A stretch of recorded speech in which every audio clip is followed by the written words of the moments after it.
Allora, quali sono state le principali sfide che hai affrontato nel processo di avvio del tuo business? Il principale problema è stato riuscire a trovare le persone giuste che potessero fare andare avanti il progetto. Credo che sia la cosa più difficile, trovare quella persona che abbia anche lei la tua stessa linea di mentalità o comunque che possa essere compatibile con la tua linea di mentalità, perché per il resto non ci siamo mai posti problemi, nel senso che abbiamo fatto tutto con le nostre forze, con quello che avevamo, quindi non avevamo grandi limiti sotto questo punto di vista. Ci siamo dovuti adattare e abbiamo dovuto tanto migliorare nella parte organizzativa, cosa che sta migliorando negli ultimi anni. Questa è stata, diciamo, la parte più complessa, è stata una parte organizzativa, è come mettere tante persone creative insieme, tante belle idee, tanta forza per farle, poca organizzazione. Però alla fine il risultato non lo faceva notare, non lo fa notare. Quello che poi esternamente arriva è che tutto è come dovrebbe essere. Però tante persone creative hanno bisogno di persone organizzate e quindi negli ultimi anni ci siamo iniziati a muovere e abbiamo iniziato a trovare persone che potessero aiutare a questa parte organizzativa. Avete avuto un supporto da parte di esterni durante questo processo? No. Abbiamo avuto un supporto da parte di persone che abbiamo fatto diventare interne. Ah, perfetto. Sono sempre stato della filosofia che Atom non dovesse avere persone esterne e molte volte non abbiamo lavorato con aziende, o meglio, non abbiamo fatto delle joint venture perché io ero disposto a lasciare tutte le parti economiche, non era il mio interesse, ma loro dovevano perdere il loro nome, perché Atom non è Manfredi, Atom è il team che l'ha creato, è un concetto che va oltre noi, mentre le altre aziende sono legate a una persona, hanno il nome della persona, il cognome della persona, un nome legato a un'altra persona e questo è sbagliato per il criterio che vogliamo fare, perché se noi siamo una squadra che sta guardando a un obiettivo comune, allora non è un fattore economico, è un fattore di squadra, tutti dobbiamo avere questo nome, soprattutto se bisogna seguire la mia linea di pensiero di quello che vogliamo fare. E qual è stato il momento in cui hai capito che Atom, che questa azienda, questo business sarebbe stato di successo? Mi ricordo, questa è una piccola parentesi, c'è stato un momento in cui ho guardato un'altra azienda che era enorme, era grandissima e mi ricordo mi ero disperato a casa, ho detto perché loro stanno andando così da quest'idea e io ancora non ho avuto questa idea. Perché? Perché mi ricordo che mi distruggeva questa cosa. Solo che col senno di poi loro sono falliti adesso e noi ci siamo, perché avevano dimenticato una cosa, avevano dimenticato le persone, avevano dimenticato che chiunque sta davanti o dietro il progetto deve essere riconosciuto come persona all'esterno, quindi il nome non deve essere solo un nome per le aziende, deve essere un nome per le persone che girano per strada. E quindi questa cosa in realtà mi ha insegnato che è molto importante fare branding, cioè fare conoscere il proprio brand e farlo apprezzare alle persone e non soltanto dare un servizio a un'azienda, ma insegnare qualcosa alle persone. Come avete affrontato la pandemia, soprattutto il primo lockdown, comunque questi ultimi 2 anni? Allora, a fronte del lockdown, tra virgolette, ci siamo dovuti più o meno fermare per quelle che erano diversi tipi di produzioni, però ne sono nate tante altre, sono nati tanti progetti che è una città vuota, ferma, con una società che può scendere, perché per legge potevamo scendere e andare a realizzare materiale. È come se qualcuno lasciasse una miniera d'oro e i picconi fuori, non c'è nessuno, e tu sei lì col piccone, ti prendi oro, che per ora non puoi vendere perché ci sono le cose chiuse, ma quanto oro ti sei messo dentro? Quindi in realtà è stato un grande investimento la pandemia, è stato per me paradossalmente, dico, un bel momento, perché mi ha permesso di dedicare del tempo a me stesso e mi ha fatto vedere un mondo fermo, che mi ha fatto pensare, il mondo è fermo, molte persone non faranno niente, ma questo è il momento in cui alcune persone possono fare quel più,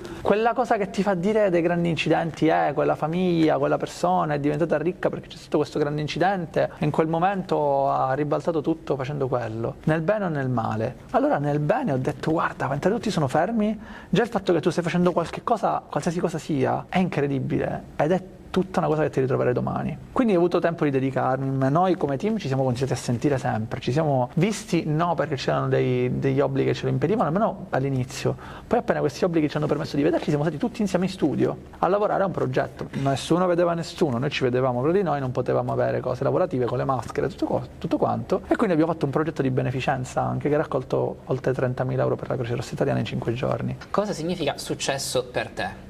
Per me successo significa poter realizzare quello che ti passa per la testa e quella cosa che ti passa per la testa viene apprezzata o commentata dagli altri, quindi non necessariamente in senso positivo, ma ti possa continuare ad insegnare qualche cosa. Successo è il momento in cui hai la possibilità di confrontarti con tante persone che ti diano la loro versione dei fatti e quando la tua versione dei fatti dall'altra parte ha qualcosa di tangibile. Successo è quando dopo tanto tempo, quindi te lo saprò dire fra un po' di anni, ti rendi conto che sei contento di quello che hai fatto e quello che hai fatto ti ha portato dove volevi andare e hai raggiunto il tuo traguardo. Quindi direi, quando ti rendi conto che quello che volevi è successo.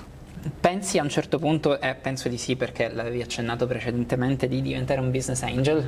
Sì, il mio obiettivo dall'inizio, quindi quando ero più piccolino, era quello di arrivare a 30 anni e smettere di lavorare per lavorare, perché non potrei mai smettere perché alla fine non so quale lavoro faccio, come dico sempre, però iniziare ad investire in progetti, continuare, è una cosa in realtà che stiamo già facendo, nel senso con Atom stiamo già iniziando a investire in altri progetti con altre persone che portano avanti il loro sogno. E Atom fa questo, ognuno all'interno della squadra è entrato col proprio sogno e ognuno sta puntando verso il proprio sogno. Quindi in realtà in un modo o nell'altro quello che stiamo facendo lo sta facendo. Dal punto di vista economico probabilmente un domani assolutamente sì, con la ricerca scientifica, con la ricerca archeologica assolutamente sì. Però nel concetto di business angel forse in questo caso viene interpretato come proprio dare la possibilità a qualcuno di dare vita al proprio brand dal punto di vista economico. Forse sì, mi piacerebbe, è una cosa che mi piacerebbe fare. Che piani hai per il futuro, anche se in parte ne abbiamo già parlato? Allora, per il futuro ho quello di trasformare insieme ai ragazzi, insieme ai soci di questo progetto, la società in un SPA, farla evolvere poi in una holding che possa acquisire altre società, sempre più società, e possa ingrandirsi e ottenere maggiori risultati, dedicare una parte al sociale e poter investire in progetti scientifici che possano lasciare qualcosa nel senso evoluzionistico. Non mi piace, non voglio lasciare qualche cosa per il benessere personale, per il benessere della persona, un prodotto. Mi piacerebbe poter lasciare qualche cosa per l'evoluzione della società. Secondo te, cos'è la cosa più importante per un'azienda? Per un'azienda, per una persona che vuole portare avanti un'azienda, saper comprendere che le persone all'interno dell'azienda hanno dei punti di vista diversi e riuscire a trovare una mediazione tra il proprio punto di vista e il punto di vista degli altri. Cercare sempre una mediazione e comprendere, evitare litigi. Ecco, noi in società, devo dire questo, in tanti anni non ho praticamente avuto particolari discussioni, litigi con le persone. Abbiamo avuto noi discussioni costruttive tantissime, però mi sono trovato molte volte accanto nella vita privata persone che mi hanno detto si è comportato così, tu dovresti dirgli questo. È una specie di visione sbagliata perché io non mi ritengo a capo della società, io sono parte della società e mi occupo di una parte della società. Io mi ritengo esattamente come gli altri, siamo tutti insieme, non è una questione di percentuali o proprietà di quello che si fa, siamo tutti insieme in un progetto e a volte esternamente le persone si dimenticano questo perché hanno questo desiderio di imporsi sugli altri e imporsi sugli altri non è la cosa giusta, perché alla fine se porti dei risultati a lungo termine le persone ti crederanno, cioè potranno su due piedi dirti non è possibile, però poi alla lunga ti daranno fiducia. Quindi penso che sia questa la cosa importante, evitare di volersi sentire superiori agli altri e volersi imporre sugli altri necessariamente.